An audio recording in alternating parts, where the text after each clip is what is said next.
Hey everybody, Zach again at NewTutorial.com, coming in making a video for you today. Trump was sworn in and is now the President of the United States, and a lot of interesting topics to cover in this video.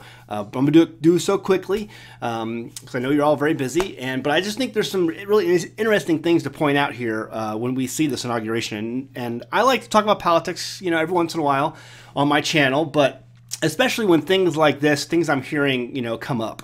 And so Obama is now out of Washington. He went to Palm Springs, California, which amazingly, I think last time I was actually in California for that conference, for a Torah conference, there was, I think, one of the largest gatherings, homosexual gatherings going on in the country. Every year in Palm Springs. I think the last time I was in California, in Palm Springs, it was basically, they had outlawed all men from the city. It was a gigantic lesbian event going on in Palm Springs. It's a big mecca, you know, outside of San Francisco, obviously, and other parts of the country for homosexuals. And so they all went there. And, you know, some of you have probably heard the whole controversy and, you know, the conspiracy whether Michelle is a man or a woman. Anyway, forget all that. I mean, that's where they went to, Palm Springs. So big liberal mecca in Palm Springs, California. And I just thought it was interesting. Also, I heard that, you know, and, you know, think what you want about this, but at 12 noon, at the ceremony, at exactly 12 noon, the White House removed all of its references of global warming off its website, which I thought was, you know, interesting. I mean, there's definitely a new tone in Washington.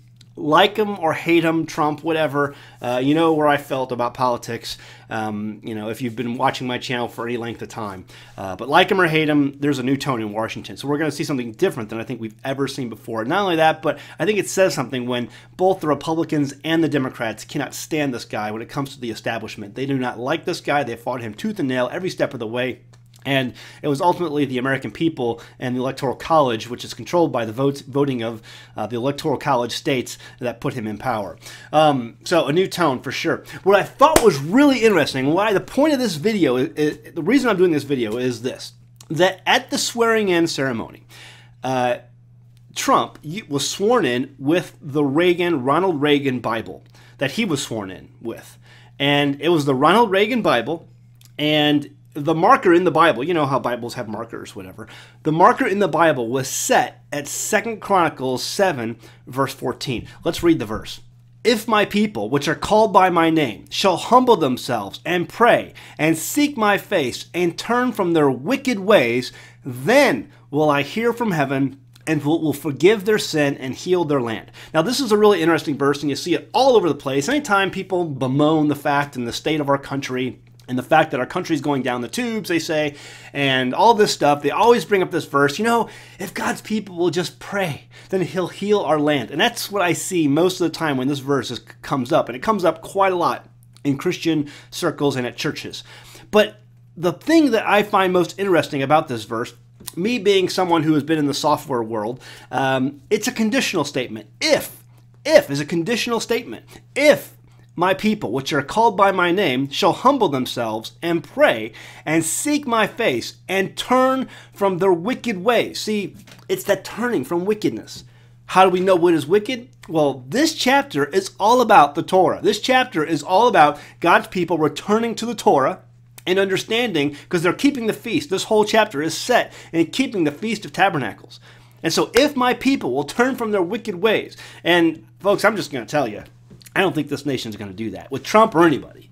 I think this nation, I mean, even the right, you know, has forgotten what is wicked, what is sin. Sin is transgression of the law, 1 John 3:4.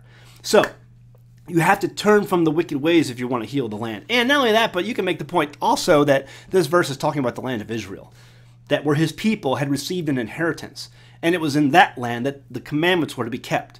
And the reason they were dispersed and cast out amongst the nations to all four corners of the earth is because they didn't keep those commandments.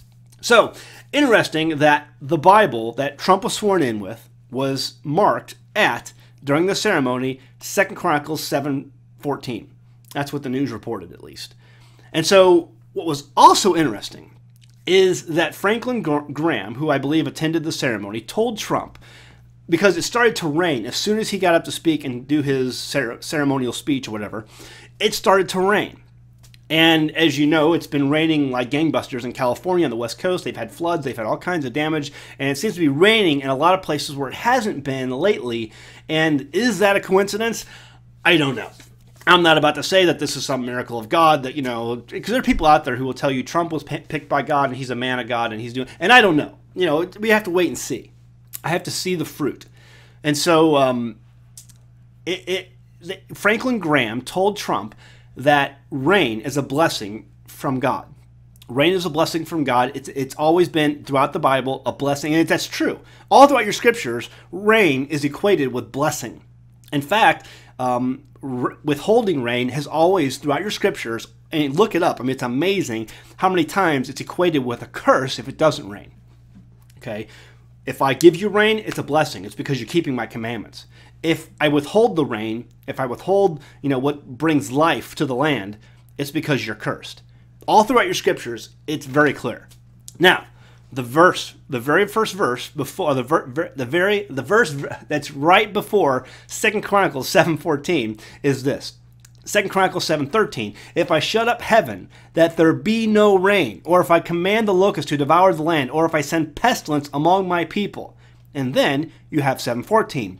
If my people, which are called by my name, shall humble themselves and pray, seek my face and turn from their wicked ways, then, conditional statement, then will I hear from heaven and forgive their sin and will heal their land. How does the land get healed? The rain comes. It's the rain. The rain comes and heals the land. Water brings life. All throughout your scriptures, people who wrote the Bible knew what water meant. It was so important. If you're going to bring forth life and more abundantly, you must have that living water, which really points to a picture of our Messiah. You know, he was the living water. Okay, and so, you know, you take part in the living water of our Messiah and you thirst no more. It brings whole new meaning to healing and what life is. So anyway, really interesting day, watching all this stuff take place and unfold, and I know you guys are too. I just wanted to throw that out there and you know, share with you what I'm observing about the whole verse and the rain and Obama going to Palm Springs, and it's really interesting to watch. We are living in interesting times, and I'm looking forward to see, you know, being one of these, being just like you and watching it all unfold and see what takes place in the days ahead. All right, guys, we'll leave it at that. Go home, read your Bible. Thanks.